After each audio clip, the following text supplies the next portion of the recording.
Jack, who is 92, and Jill, 89, living in Nelson, are all excited about their decision to get married. They go for a stroll to discuss the wedding, and on the way they pass a chemist shop, a pharmacist, and Jack suggests that they go in. Jack addresses the man behind the counter. Are you the owner? The pharmacist answers, I am. Jack says, we're about to get married. Do you sell heart medication? The pharmacist replies, of course we do. Jack says, how about medicine for circulation? The pharmacist says, all kinds. Jack asks, medication for rheumatism? The pharmacist says, definitely. Jack asks, how about suppositories? The pharmacist says, you bet. Jack asks, medicine for memory problems, arthritis, and Alzheimer's? The pharmacist answers, yes, a large variety, the works. Jack then asks, what about vitamins, sleeping pills, antidotes for Parkinson's disease? The pharmacist then says, absolutely, why? Jack replies, everything for heartburn and indigestion? The pharmacist again says, yeah, but why? Jack asks one more, adult incontinence pants? The pharmacist says, sure, but why? And Jack replies, we'd like to use this store for our wedding registry. That is good. That is good. Hey, this is Don. And this is Gina with Focused Healthy Family. Today we're in podcast number 171, and we are talking about medication management, how to handle the drugs in and out of the house. So, especially with aging seniors. Um, yeah, and thinking about this as a whole, but you have a caregiver tip though first, don't you, Don? Oh yeah, let me do that first. Actually, this thing's list 10, so I'm just going to go over the 10. We don't have to talk about them this time, but this is 10 tips for home medication management. This one at top is very big. It's gather all medications, vitamins, and over-the-counter meds and supplements into one location.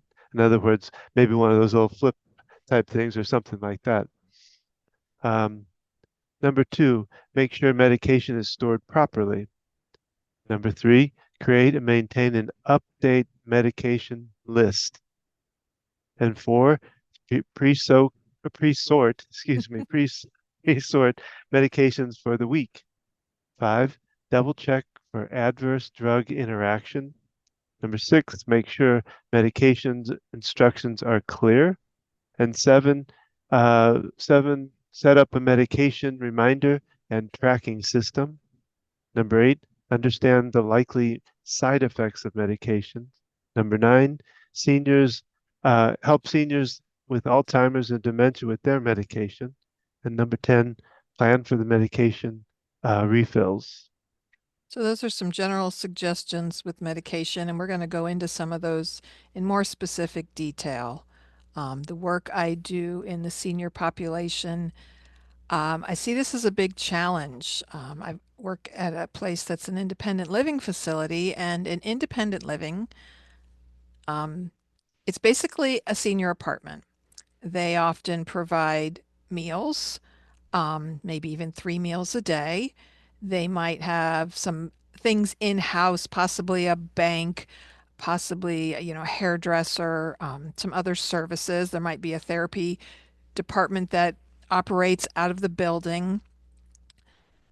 So the difference between that and independent and assisted living usually means almost always that the person is not administering their own medications, that there is a med tech, someone who takes care of the administering of medications.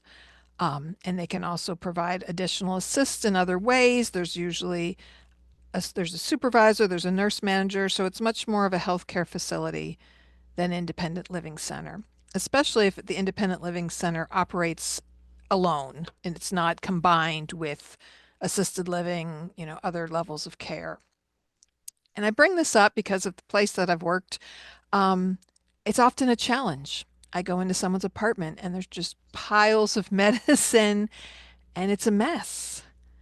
And it's such a common cause of hospitalizations, people not taking their medicine or taking too much medicine, because all medicines have some degree of side effects. And um, yeah, and so it can be a big problem. And so, I mean, and that can also lead into hospitals and areas that even rehab where they something a lot of what happens like in hospitals is that they different doctors are prescribing different medicines and they sometimes can conflict in that. I know my mom had that situation when she was um, in the hospital. And luckily, my sister was a nurse practitioner. She was able to go in and look at and really um, delve into the prescriptions and see which ones weren't affecting her correctly or harming her, actually. yeah, with my dad, we went to a geriatric neuropsychiatrist, I believe, and we were looking at side effects of medications and okay, what medicines, and this is something that's important to do, especially for seniors. What medicines do we absolutely need, especially as someone's getting older? They're in their 80s, 90s, okay? If they're having difficulty, if they're having confusion, cognitive issues, let's look at these. What medicines do we absolutely need to take? Um, and, what things can we minimize? Because the more medications you're taking, the more complications you have. You're at higher risk for falls and all kinds of things. And so there's different ways to look at that. Well, they actually talk about it. I went through and made up a list of different drug interactions and stuff, and one of them was talking about that as we grow older, our ability to take them in is different. To Um, process the medication and and to, they said the same thing that you might feed a child could be overdosing on a elderly person because their intake is different. yeah, their ability to absorb and digest and process it. Yeah, I hadn't even thought about that one, Don. What else is on your list there? Well, it goes, we kind of touched upon the idea, they call it polypharmacy, where is describe two medications by different doctors and they interact with each other and not good for a person.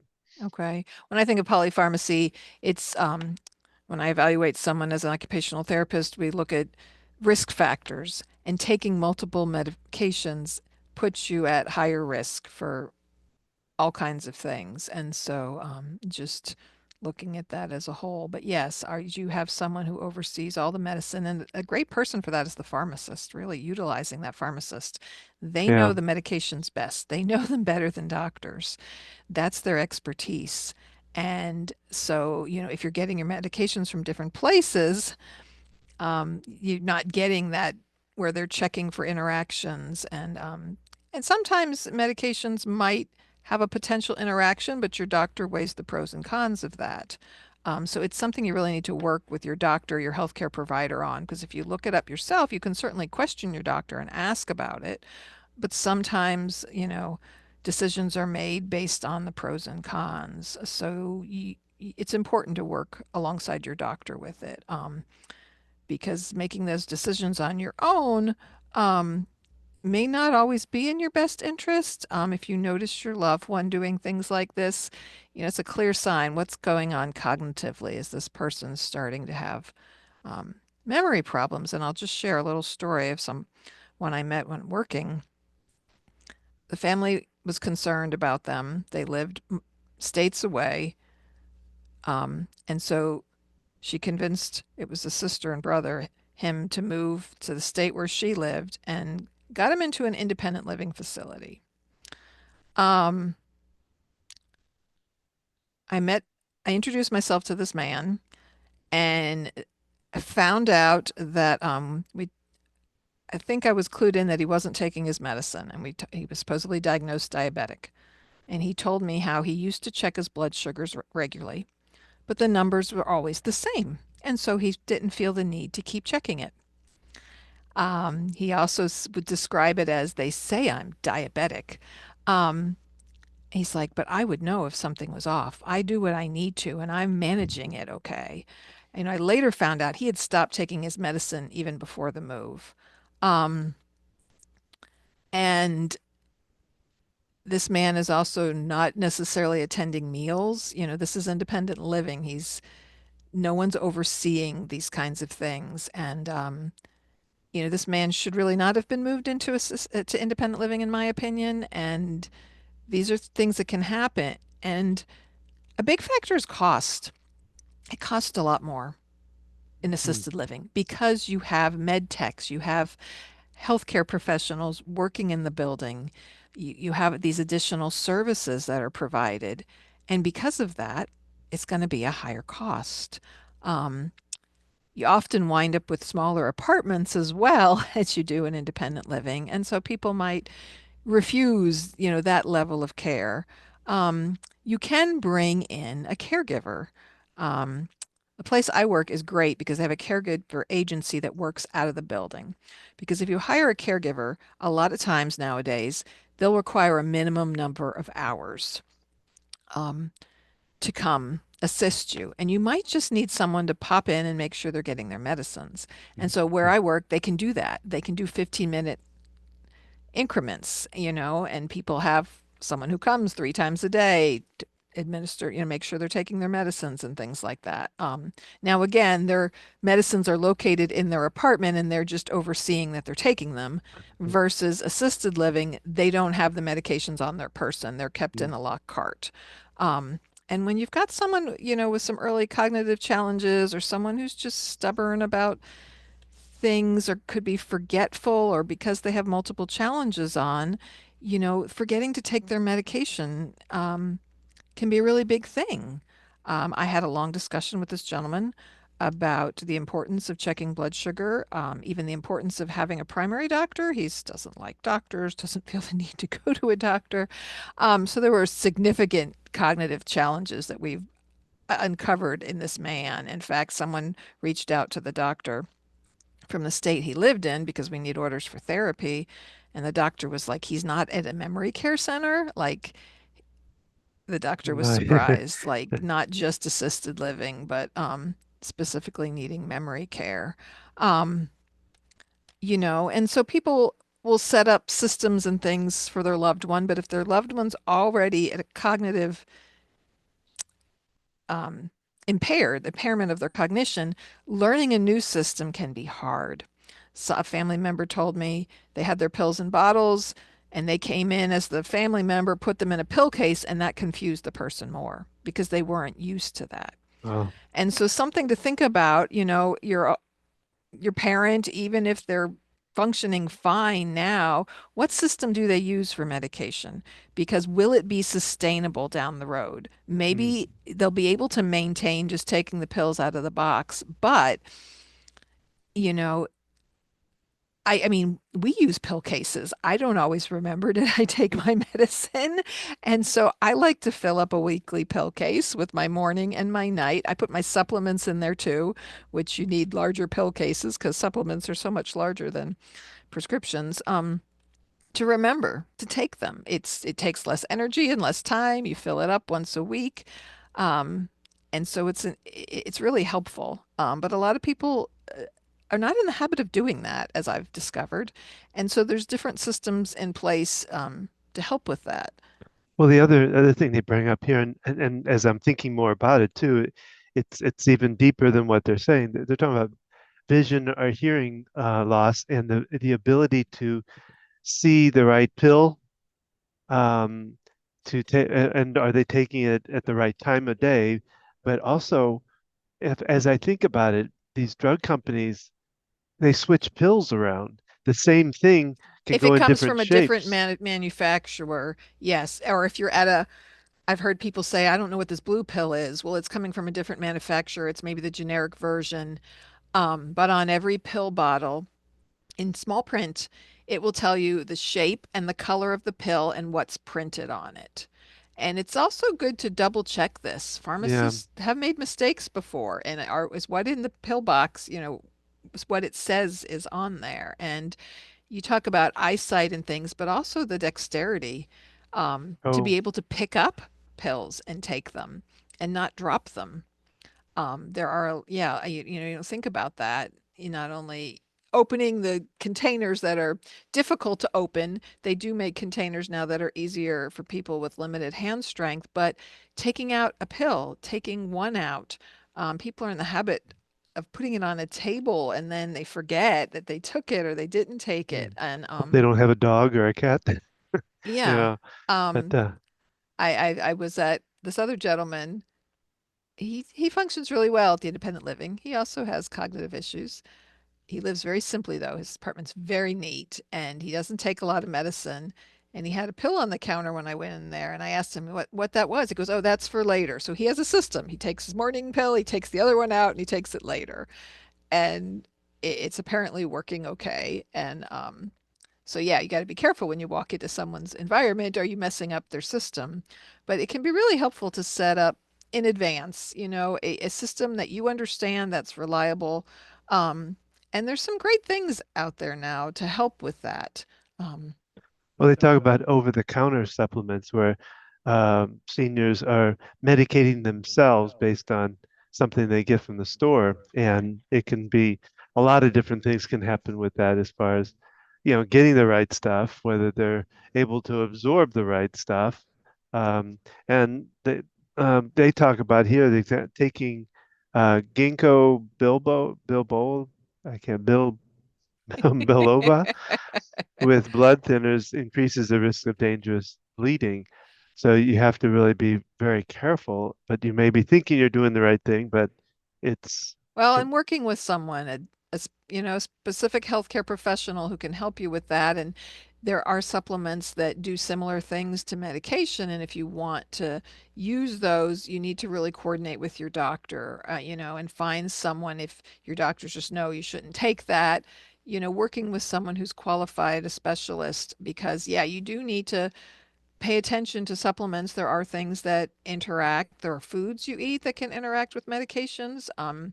It's really important to know that. I know my mom, I don't know if it's her thyroid medicine or something she takes for glaucoma, and you need to avoid, certain meals when you take medications and the correct absorption of things. So those things are, I know people get very frustrated when they come to a rehab facility or even the hospital, but it's worse at rehab because the nurses have all these people, the med techs have to administer medicine. And like normally I take my medicine, an hour after I eat and I'm not getting it at that time. And so, mm. it's frustrating. It's not ideal for a person who's on multiple medicines, is on any kind of medicine that needs to really be regulated of how it's taken.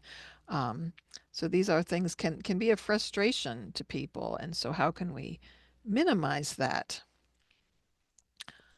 Is there more on your list over Well, there? you kind of brought it up in that last one is about, uh, the people that sometimes want to take a certain medicine like before they eat or certain time, and if they don't get it at that point, sometimes they forget that they even take it, and that causes problems.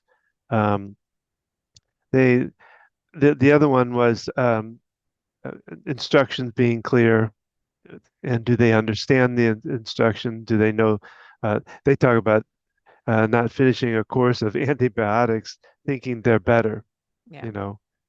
Um, yeah, and different generations have different ideas. One thing I've encountered is so there's some great products out there. We'll talk more about this in a minute, but there's pill packets where the pharmacist puts your meds together. Oh yeah. So you have a morning pill packet and an evening pill packet. So I had a lady whose family or whoever set this up, but she still had some bottles of medications that were now in pill packets. She didn't want to get rid of them because she's like, what if I run out and I need to take it?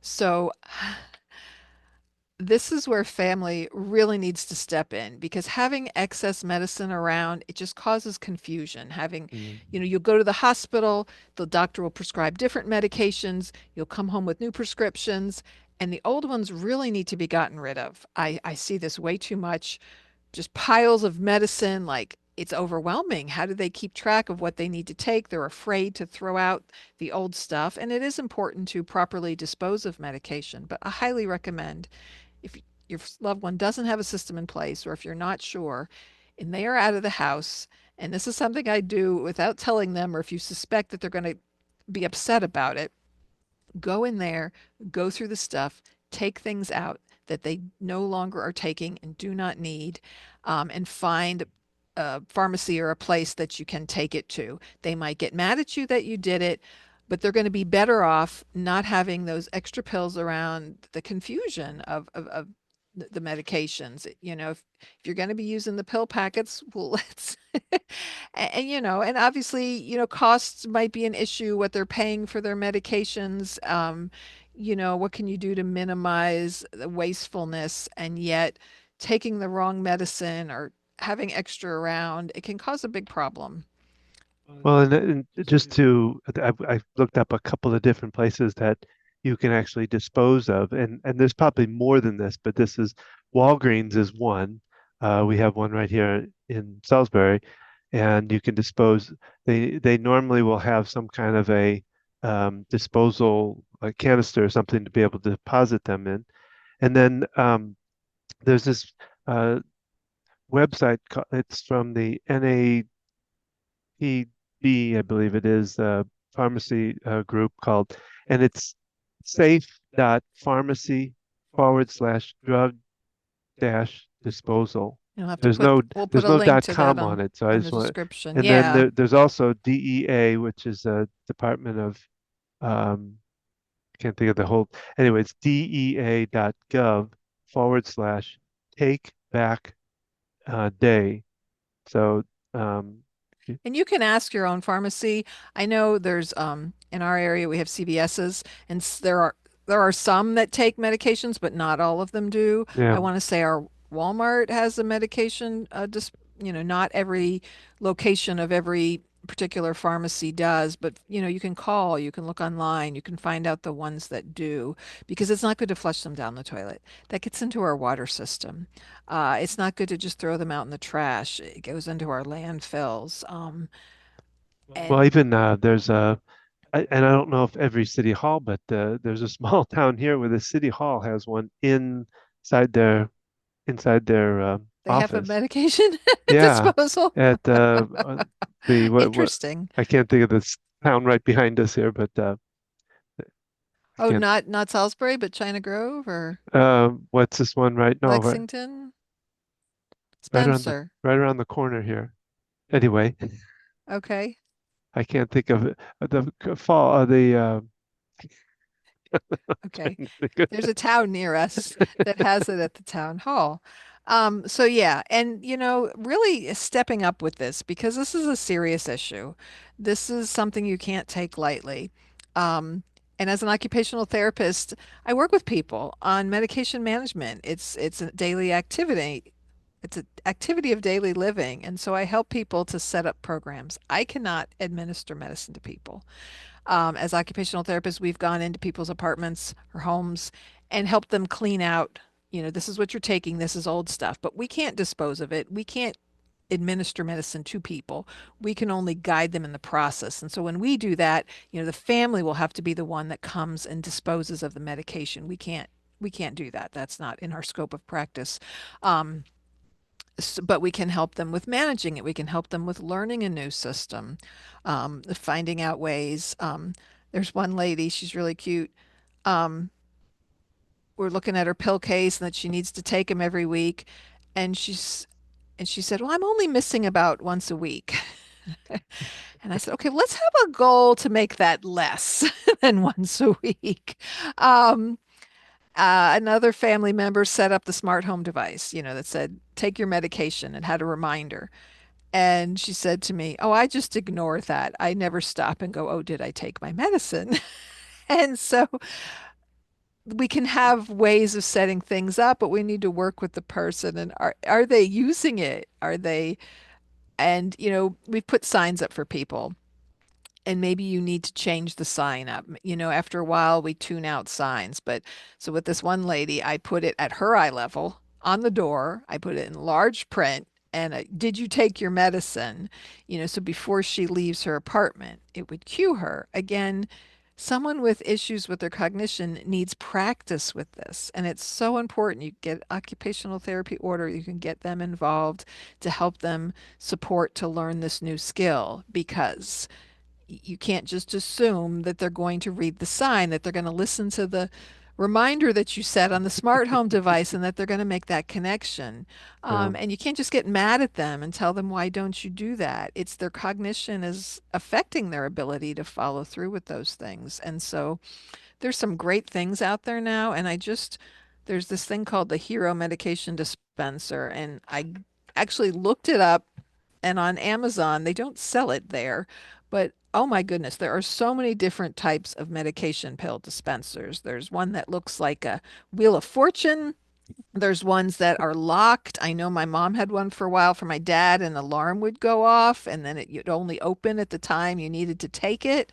Um, um, there's a lot of different options. Someone who can follow a basic pill case, keeping it simple. I know some family members, they're only able to visit every 2 weeks or something, and they only take medicine once a day. You can repurpose a medication that has multiple days, but label it clearly. This is week one or week two, because that can add confusion. I saw someone who had that system and they took Mondays for this week and Tuesdays for this week. And so the simpler, the better, having things clearly labeled. Um, so yeah, there are so many different kinds of pill dispensers with lights and reminders and lockings. You need to keep in mind, are they going to be able to use this? Are they going to be able to follow through? Just mm, buying different gadgets and getting frustrated with them is not helpful.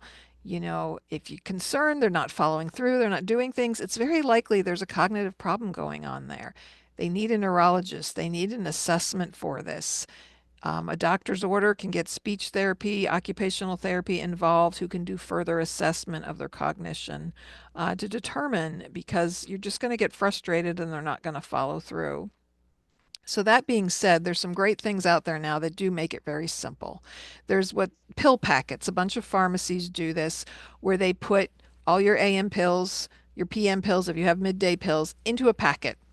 And you just have to open up the packet to take them for that day, and making sure it's boldly and clearly labeled. If your person has issues with their eyesight, you might, I, I'm not sure how large the things are printed on there now that I'm thinking about it. I've been working with a lot of people with low vision, which is another area occupational therapists can help with adaptions and things, but making sure that they can see it and know when to take which.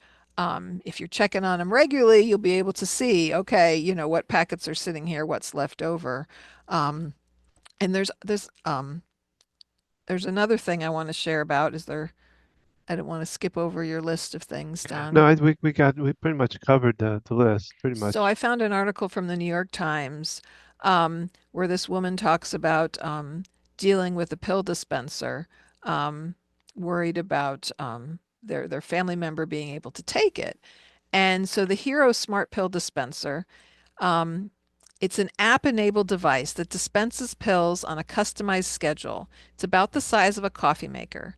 It sits on the table. It chimes and blinks daily when her medications or supplements are supposed to take. She pushes the big button in the center of the machine and it drops her pills one at a time into a small clear cup. If your loved one does not dispense the meds within 15 minutes, both the person and the family member get notifications on their phones. Um, That's pretty cool. uh, uh, oh, so this person, their mother has a cat. And this is telling the story of the cat's treats are stored next to the machine. And it's turned out to be helpful because when the hero issues its alerts, the cat will gently insist that their loved one takes her medication, and after she takes her medication, she gives the cat a treat. So you could do that with a cat or Oh, a that's a good dog. If idea. they're, That's a great idea. after you take your meds, the animal gets a treat and the animal can hear the sound and time, it can be a helpful thing. So this is, yeah. So the hero, you have to have an app. You have to have a smartphone, and you pair it to the machine. Um, and you set the schedule. So this is something you set up for them. If you don't live locally, someone there that can set it up. It can be paired to your phone, and you could be like, "Hey, mom, I Take noticed your you didn't medicine. take your medicine." And so it keeps it simple, because these other things with timers and locks and different gadgets. They might not be hard to see. This thing is already set up to the time of day. It blinks, it makes a noise. All they have to do is push the button. Again, they need to be able to follow through with that. And again, if they can't, they probably need someone coming in to help them, with medication administering if they can't utilize these types of things. Make sure they get a service cat along with it. Um, the hero holds as much as a 90-day supply of 10 different types of pills. Plus, the device and app can remind you to take up to 10 additional meds stored outside of it. Okay, so you can set up reminders to take things that are not within it. You can also store as needed medications inside the dispenser and set limits. Okay, so like Tylenol or other things that people take as needed, you can set limits on them. You can have alerts set up for it. Um, the instructions on their website were clear. If you're a visual learner, the company also has a how-to video. Um, so, this is again, we're not getting any promo for this, but I've heard people talk about this before and how helpful it is. We can share a link where you can learn more about it. Um, um, and I'm looking at this article that kind of talks about it. Um, so yeah, there's some devices out there, and I don't know what the cost of it is, but so rather than spending your money on a bunch of different gadgets, you need to have your loved one have their cognition checked. You need to see what are they taking? Are they missing things? Having that pill case can be a great way to check, even if you can't be there with them. You have someone checking in on them. They don't even have to make a big deal out of it. Your friend pops in to check, takes the trash out. Have them just glance, at the pill case. And they can report to you what's going on so they don't have to get in the middle of that, right? Um, Is that your service cat? Yes, she's telling me that I didn't drink enough water yet. I need to drink more water. Uh, So again, I just want to reiterate that, I advocate communicating with your loved one, especially when it comes to setting up a pill system. What are they going to be able to do? What are they going to be able to follow? If you find you're suggesting things and there's not following through, um, there might be a reason for it. You think they're stubborn, they don't want to. It might be too much cognitively for them to remember and follow through with.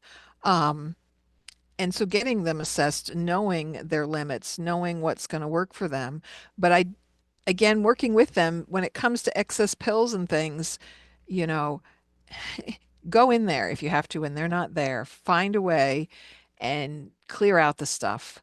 Um, because having those extra pills around, it just adds to confusion and taking too many medicines or missing medicines is people wind up in the hospital. It can cause a lot of problems. So things to think about, things to look into. Um, um, Paying attention to these things, getting support for your loved one, and always, approach your loved one with, I'm concerned about you. A friend, you can always use a friend of mine, their mother was, not taking their medicines right and it caused these health problems. And, I just want to check in with you. I just, um, because as we've talked about many other times, our parents, when their children start assisting them, they're like, they feel like they're being parented and like, I'm an adult. You don't need to talk to me that yeah, way. yeah. You're the child. I'm not the child. And so even though if they have cognitive issues and their cognition puts them at, developmentally, like they're a lot younger than, a child, they're still an adult. There still needs to be a level of respect and support for them. And so how you approach them makes a big difference. So help your loved one with their medication. Simple things like a notebook labeled blood pressure checks, checking their glucose levels. Simple notebook, writing it down for them to be able to follow up with that. Just setting these things in place rather than just saying, you should write your blood pressure down. You should check it every morning. Well, if you create the notebook for them and then all they have to do is fill it in and you can check and see if they're filling it in or not. Um, I think about the definition of insanity. It's doing something over and over again and expecting different results. If you keep telling your loved one over and over again to do something and they're not, the problem is probably not them. It's your approach, and they're not following through for a reason. And getting madder and madder is not going to help when there's cognitive impairment, and understanding that working with someone who can help you support that is important. All right. Um, okay. I wanted to make sure I covered all my different notes that I had on this. Obviously, we could talk a lot longer on this. Um, working with your doctor and everything. The cat. So I think this is a signal that this is the end of our podcast. We hope you've enjoyed the podcast today. Please send us a message, leave us information. If you know someone that we could interview to speak more in depth, please check out our prior podcasts. We air one every Thursday. You can find it on YouTube, where you can see us and all our antics and interactions when we and you can also listen anywhere you listen to a podcast. Um, find out about us on our website, understand how Ask the OT, my support that I can give you in caring for your aging loved one, the consulting work that we do, and Don's work. Um, Each month, every Tuesday, we do our EFT tapping session to help you ease the stress of life and the stress of taking an aging loved one. And like I said, it's free, and you just have to come to focushealthyfamily.com/EFT-group, and you can find the link there to get on. And so Don's doing that every Tuesday night right now at Mhm. 7 p.m. Eastern Standard Time. But you can also see on the website information about EFT tapping and how to work with Don, whether it's you for yourself, for your child, for your aging loved one. Um, this work can be really helpful. Again, find us at focusedhealthyfamily.com, at our website, Facebook at Focused Healthy Family, Instagram, Focused Healthy Family 1, YouTube at Focused Healthy Family. Join us each Thursday for our next podcast. Check back to prior podcasts. We've done lots of interviews with people. And remember, how you speak to your children and your loved ones today shapes their future and yours.